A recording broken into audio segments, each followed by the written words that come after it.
오늘은 지난 사복음서 중에서 네 번째 마지막 책인 요한복음에 대해서 말씀을 나누고자 합니다. 요한복음 20장 31절 말씀입니다. 이것들을 기록함은 예수님께서 하느님의 아들 그리스도이심을 너희가 믿게 하려 함이요 또 믿고 그분의 이름을 통해 생명을 얻게 하려 함이라. 사도 요한이 이 복음서를 기록하신 목적이 요한복음 20장 31절 언급을 하고 있습니다. 요한은 예수님이 하느님의 아들이심을 나타내는 것에 중점을 두었습니다. 에스겔과 이사야가 하늘 보좌에서 본 네 생명체의 모양 중에 독수리의 얼굴을 예수님이 하느님의 아들이심을 상징한다는 것을 요한복음에서 기록하고 있습니다. 마태복음은 마태가 유대인을 마음에 두고 기록을 했고, 또 마가복음은 당시 세계를 지배하던 강한 로마인들을 마음에 두고 기록을 했습니다. 누가는 논리적이고 철학적인 완전한 인간과 완전한 인간 사회를 구성하려던 헬라인들을 마음에 두고 기록을 했습니다.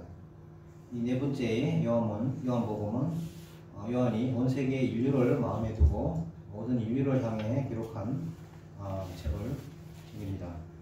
모든 인간은 예외 없이 다 타락되었고 부패되어 하나님의 영광에 이를 자가 하나도 없는데 하나님의 아들이신 예수님을 통해 생명을 얻을 수 있다는 복음의 메시지를 온 인류에게 전하고 있습니다. 육신을 가지시고 인간으로 세상에 오신 예수님은 얘를 알지도 못하시는 완전한 사람이시고 또 완전한 하나님의 아들이라는 것을 나타내십니다. 그분만이 인간들에게 생명을 주실 수가 있다는 메시지입니다. 모든 기사이적을 행하심도 그분이 하나님의 아들이심을 나타내기 위한 것임을 기록하고 있습니다. 흔히 요한복음은 사복음서 중에 네 번째 복음서로 이해하기 쉬운 책이라고 생각합니다. 그 이유는 문장이 두 개의 음절이나 단문으로 기록된 것이 많습니다. 그러나 요한복음 안에는 많은 깊은 교리와 진리가 있습니다.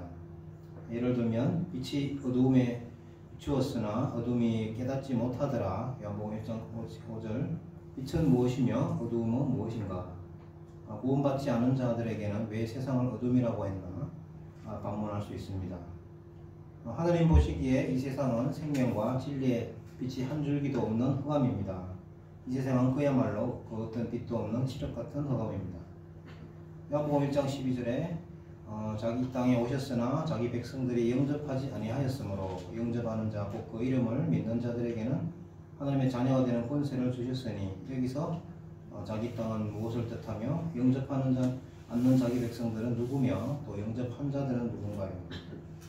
내 안에 거하라 나도 너희 안에 거하리라. 이 말씀에도 많은 진리와 교리가 있는데 그 진리를 알지 못하고 처음 읽으면 내가 예수님 안에 거하는 것은 무엇이며 또 예수님이 어떻게 내 안에 거하실 수 있는가 등 많은 질문을 낳을 수 있는 책이 요한복음입니다. 이 복음서는 서기 100년경에 쓰였습니다. 사복음서 중에 가장 늦게 기록되었습니다. 대부분 사도들과 신약의 저자들도 이미 다 세상을 떠났고 요한은 유일하게 늦게까지 생존하여 있었던 사도입니다. 요한이 이 서신을 기록한 중요한 이유 중에 하나가 초대교회 당시 많은 사람들의 관심을 집중시키며 교회 내에 혼란을 일으켰던 교회의 역사에서 첫 번째로 등장한 이단인 영지주의자들에게 맞서기 위해 이 복음서를 썼다고 합니다. 영지주의자들은 예수님은 하느님이시지만 인간은 아니라고 주장합니다. 어떻게 하느님이 인간이 될 수 있느냐 하는 것입니다. 오늘날 현대신학자들은 예수님이 인간일 뿐 하느님은 아니라고 주장하는 것과 반대 상황입니다. 우리는 예수님이 완전한 사람으로 오셨고 그는 하느님이며 사람으로 오신 하느님의 아들이라는 그 양쪽 측면을 다 믿고 있습니다. 예수님이 하나님만이라고만 믿는 것도 잘못되었고 예수님이 사람만이라고 믿는 것도 잘못되었습니다. 예수님은 신성과 인성 다 가지신 하느님이십니다. 그러나 다른 학자들은 요한복음은 어떤 주장을 논박하기 위해 쓰여진 책이 아니고 다른 산복음서에 없는 자료를 보강하기 위해 쓰였다고 말을 합니다. 이와 같이 여러 의견이 있습니다. 그러나 우리는 다음과 같은 결론을 내릴 수 있습니다. 요한은 예수님은 분명 사람이지만 그는 먼저 하느님이시라는 것을 말하고 있습니다. 하느님이 인간들에게 생명을 주시기 위해 사람이 되셨다는 겁니다. 예수님만이 죄와 허물로 죽었던 인간들에게 생명을 주실 수 있는 유일하신 분임을 말씀하고 있습니다. 이것이 요한복음이 기록된 목적입니다. 그래서 요한은 우리를 베들레헴으로 데리고 가지 않습니다. 예수님은 거의 탄생으로부터 시작이 아니고 영원 전부터 계시는 하느님이시기 때문에 요한복음에는 성탄절 이야기도 없고 족보도 없습니다. 그래서 요한은 우리를 영원 전으로 태초로 데리고 갑니다. 요한복음 1장 1절부터 시작하는 태초에 말씀이 계셨느니라 부터 시작해서 처음부터 그는 이미 존재하셨던 분이라는 것입니다. 사실상 영원이란 시간의 개념은 인간에게 이해가 되는 영역이 아닙니다. 영원 전부터 계시던 하느님이 그 어느 시점에 천지를 창조하셨다는 것입니다. 그래서 태초에 말씀이 계셨다라고 합니다. 요한복음 1장 1절에 태초에 말씀이 계셨느니라, 이 말씀이 하느님과 함께 계셨으니 이 말씀은 곧 하느님이시니라. 말씀은 예수님이십니다. 그는 말씀의 능력으로 모든 것을 창조하실 수 있는 하나님이라는 것입니다. 영원이란 그 선상에서 어느 한 시점에 하나님께서 세계와 인류를 창조하셨습니다. 요한복음 1장 3절 모든 것이 그분에 의해 만들어졌으니 만들어진 것 중에 그분 없이 만들어진 것은 하나도 없었더라. 그리고 요한은 우리들에게 인간이 되신 예수님을 소개합니다.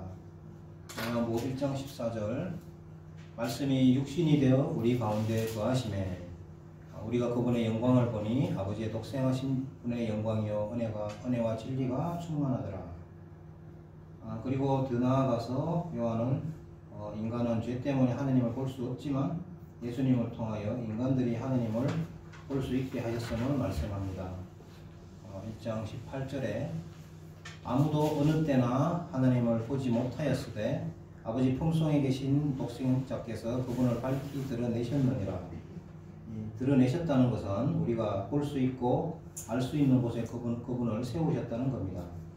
시작이 없는 그 사람, 예수님은 영원 전부터 계신 분이다 라고 의사인 누가는 현미경으로 그를 관찰하여 완전한 인간임을 누가복음에 기록했습니다.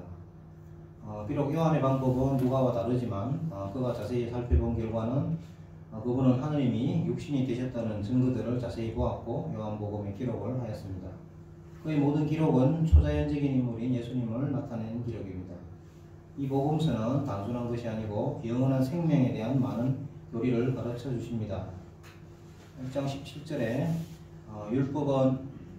이는 율법은 모세를 통해 주셨으되 은혜와 진리는 예수 그리스도를 통해 왔기 때문이라.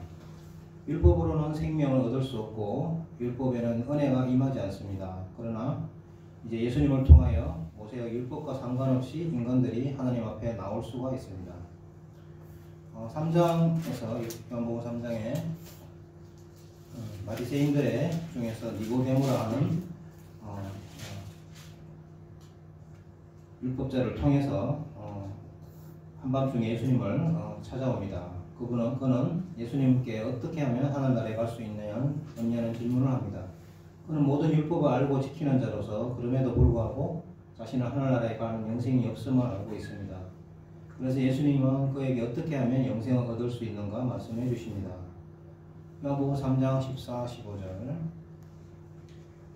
모세가 광야에서 뱀을 든 것 같이 사람의 아들도 반드시 들려야 하리니 이것은 누구든지 그를 믿는 자는 멸망하지 않고 영원한 생명을 얻게 하려 함이니라.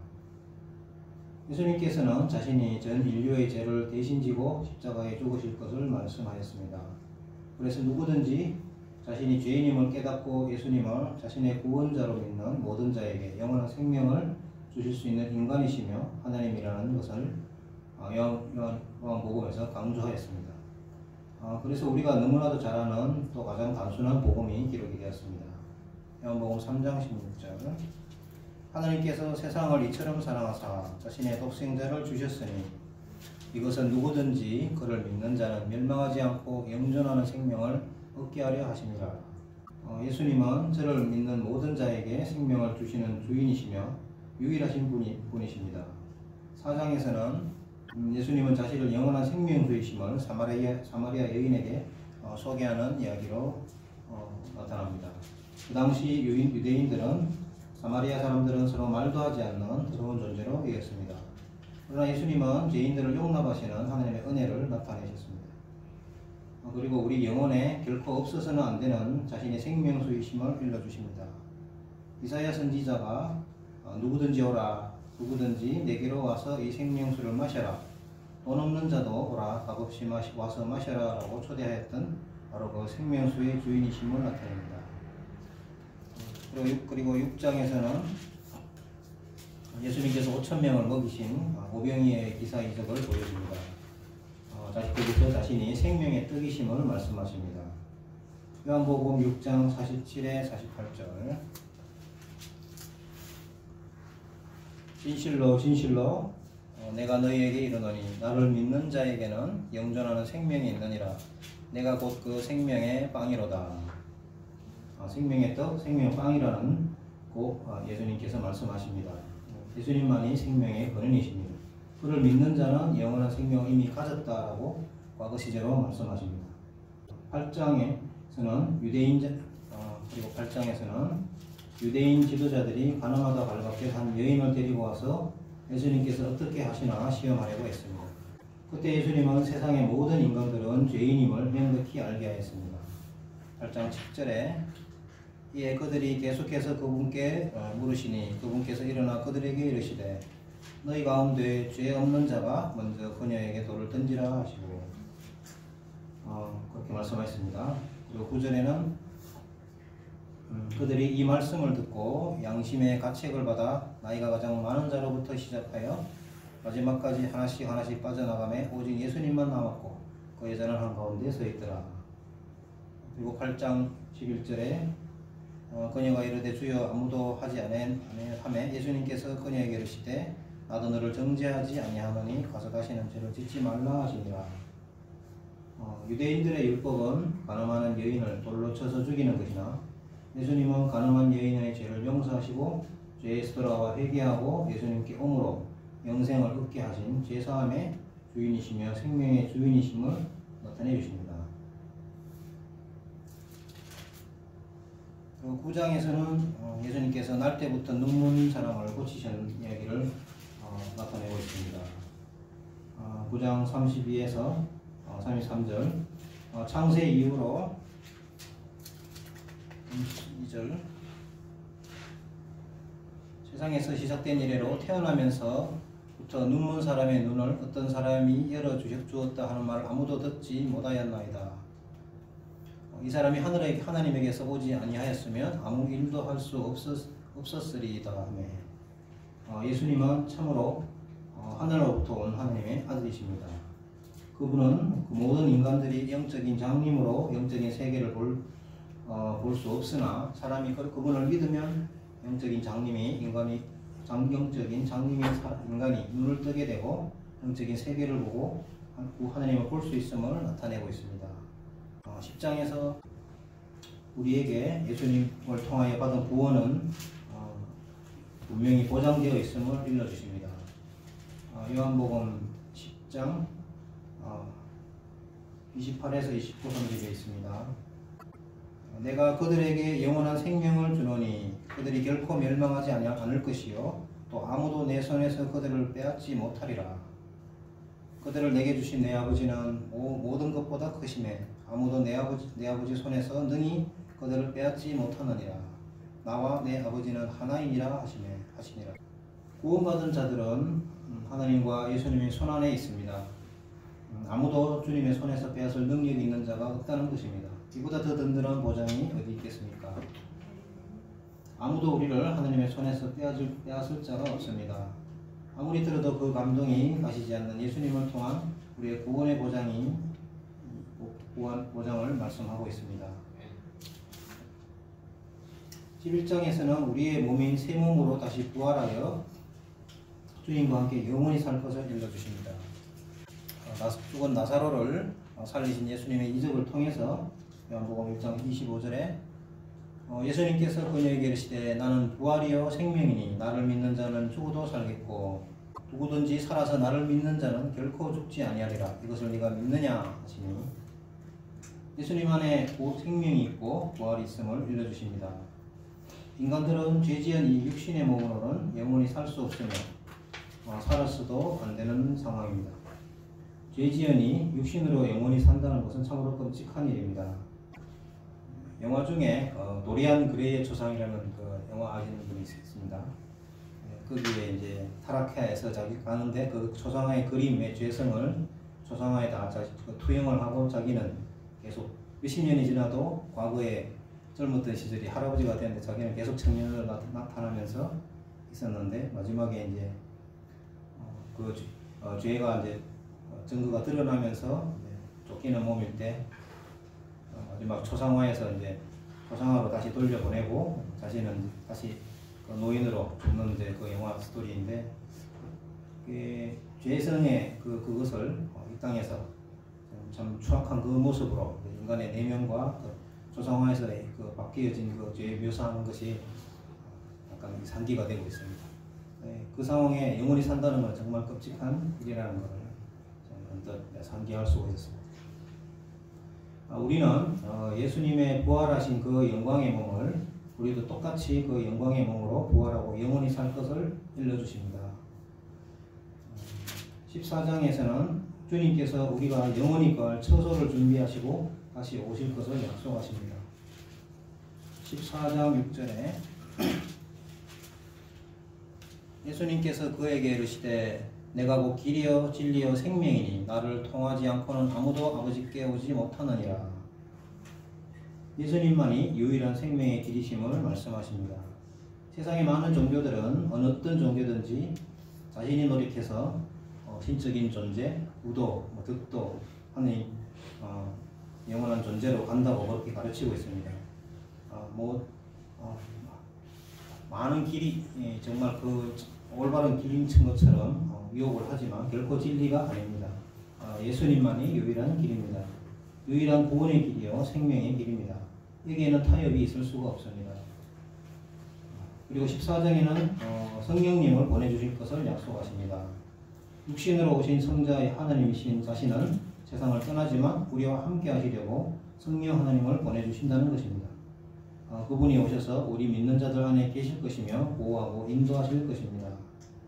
14장 16에서 17절 언급하고 있습니다. 내가 아버지께 구할 것인저 그분께서 다른 위로자를 너희에게 주사 그분께서 영원토록 너희와 함께 거하게 하시리니 곧 진리의 영이시라. 그분 세상은 그분을 받아들이지 못하나니 이는 세상이 그분을 보지도 못하고 알지도 못하기 때문이라. 그러나 너희는 그분을 아나니 이는 그분께서 너희와 함께 거하시며 또 너희 속에 계실 것이기 때문이라. 하나님이신 그 성령님이 우리 안에 내주하시며 영원토록 함께 하심을 말씀하십니다. 이게 얼마나 놀라운 진리입니까? 17장에 기록된 주님의 기도가 있습니다. 예수님의 기도는 자기 백성들을 위한 대제사장으로서 하시는 기도입니다. 대제사장이 되려면 완전한 사람이어야 인간들을 이해하고 하나님께 대신 기도할 수 있는 대제사장의 역할을 할 수 있습니다. 주님께서 우리들을 위해서 기도하셨습니다. 3장 3절에 17장 3절에 영생은 이것이니 곧 그들이 유일하신 참 하나님이신 아버지와 아버지께서 보내신 자 예수 그리스도를 아는 것이니이다. 하나님의 백성들을 위한 그 영원한 대제사장으로 지금도 하나님 우편에서 우리를 위하여 간구하고 계십니다. 17장 24절에 아버지여 원하건대 아버지께서 내게 주신 자들도 내가 있는 곳에 나와 함께 있게 하사 아버지께서 세상의 창건 이전에 나를 사랑하셨으므로 친히 내게 주신 나의 영광을 그들이 보게 하옵소서. 19장에서는 예수님께서 십자가에서 돌아가시는 사건들이 기록되고 있습니다.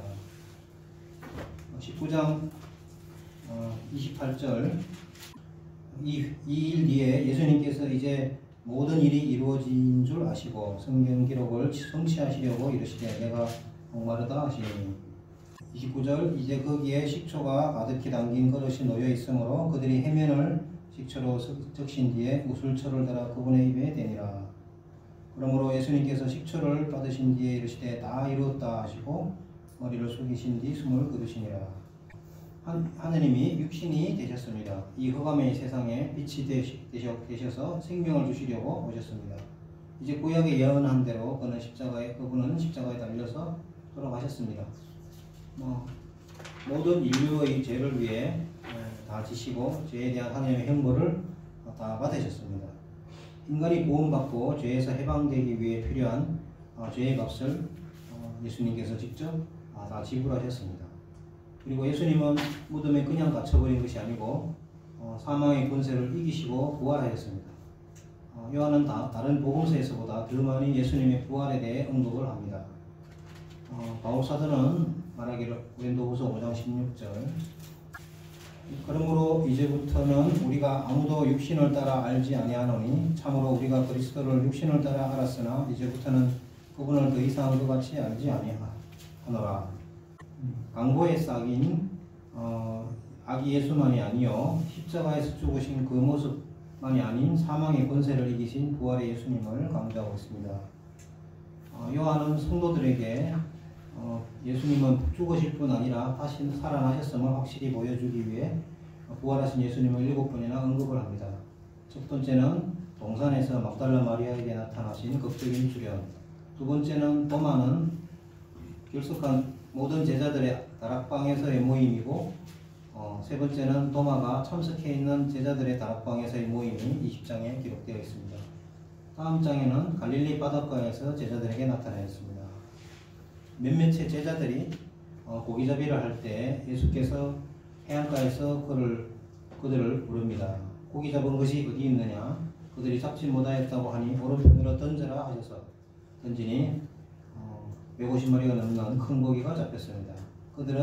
그분은 제자들에게 고기를 주어 아침 식사로 그들에게 주었습니다. 예수님은 제자들과 같이 생선을 잡수셨습니다. 이것은 예수님을 새로운 육신으로 부활했음을 나타내는 겁니다. 예수님은 육을 가지고 부활하셨습니다. 그래서 우리도 장래에 영원히 죽지 않는 예수님과 같은 영광의 새 몸으로 부활할 것을 확실히 믿습니다. 영 자체는 먹지 않습니다. 요한복음에 이렇게 7번의 부활하신 예수님이 자기 제자들에게 나타나셔서 보여주셨음을 입증합니다. 사도 요한은 밤모섬에서 다시 부활하신 예수님을 보았습니다. 90이 넘은 고령으로 영광의 예수님을 보고 그분의 발 앞에 엎드려져서 죽은 자같이 되었다고 합니다. 우리는 그 영광의 주님을 바라보며 확실한 부활의 소망을 가지고 삽니다. 요한이 육신으로 영광의 주님을 뵀을 때 기절했지만 요한이나 우리도 주님과 같이 영광의 몸을 가질 때에는 주님과 같이 그 영광을 누릴 것입니다. 결론적으로 말하면 요한 사도는 예수님은 사람이지만 하느님이시고 하느님이 육신이 되셔서 영적으로 죽은 모든 인간들에게 영원한 생명을 주시려고 이 땅에 오신 것을 말합니다. 인류 역사상 아무도 인간에게 생명을 줄 수 없었는데 죄 없으신 예수님이 인간을 대신해서 죽으시고 부활하심으로 영원한 생명을 주실 수 있는 분임을 입증하였습니다. 그래서 누구든지 죄인임을 인정하고 그분을 나의 구원자로 마음으로 믿고 내 삶의 주인으로 영접하면 구원에 이른다는 이 단순한 복음을 요한복음에서 핵심으로 말하고 있습니다. 복음은 어렵지 않고 너무 쉽기 때문에 믿어지지 않지만 하느님께서 영원으로 갈 수 있는 다리를 놓으셨습니다. 우리는 믿음으로 그 다리 위에 발을 디디고 가면 됩니다. 생명이시고 부활하신 예수님을 믿음으로 내 삶의 중심으로 받아들이면 나머지는 하나님께서 다 이루어 주십니다. 구원받은 우리들 장래의 영광을 주님께 의지하고 믿음으로 어렵고 힘든 세상을 주님께서 승리자이신 것처럼 우리는 이미 이긴 싸움이기 때문에 이 땅에서의 나그네의 삶을 주님 내주하신 성령님을 믿고 말씀 가운데 승리의 삶을 살아가기를 바랍니다. 감사합니다.